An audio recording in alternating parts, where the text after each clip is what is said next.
আউযু বিল্লাহি মিনাশ শাইতানির রাজিম বিসমিল্লাহির রহমানির রহিম নাহমাদুহু ওয়া নুসাল্লি আলা রাসূলিহিল কারীম আম্মা বাদ আউযু বিল্লাহি মিনাশ শাইতানির রাজিম বিসমিল্লাহির রহমানির রহিম।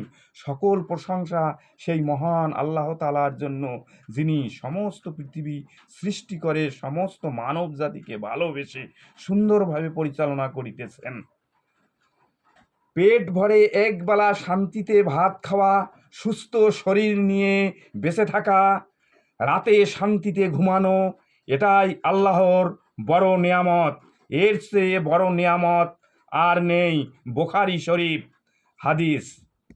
যে শিক্ষায় মানবতা নেই, মনুষ্যত্ব নেই, বিবেক জাগ্রত হয় না, ভালো মন্দ বিচার বিশ্লেষণ করার ক্ষমতা রাখে না, সে শিক্ষায় শিক্ষিত ব্যক্তি অভিশপ্ত ও জাতি হয় লজ্জিত। তুমি যে ধর্মের হও না কেন, পৃথিবীতে কোথাও শান্তি খুঁজে পাবা না।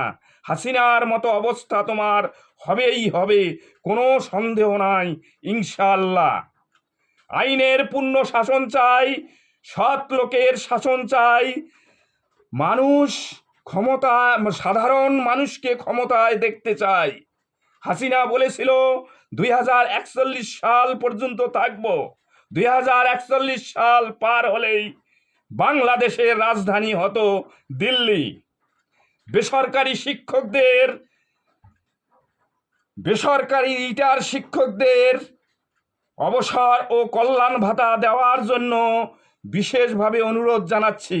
তৎসঙ্গে আমার আইডি চেক করে আমার ভালো মন্দ দেখার জন্য বর্তমান সরকারকে বিশেষভাবে অনুরোধ জানাচ্ছি।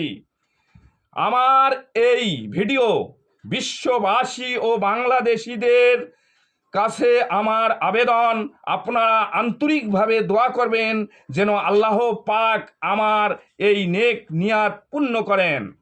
সকলের প্রতি আবারও আন্তরিক সালাম, আসসালামু আলাইকুম। হিন্দু ভাইদের আদাব ও অন্যান্য জাতির প্রতি আন্তরিক ধন্যবাদ। সাদাকাল্লাহু তাআলা।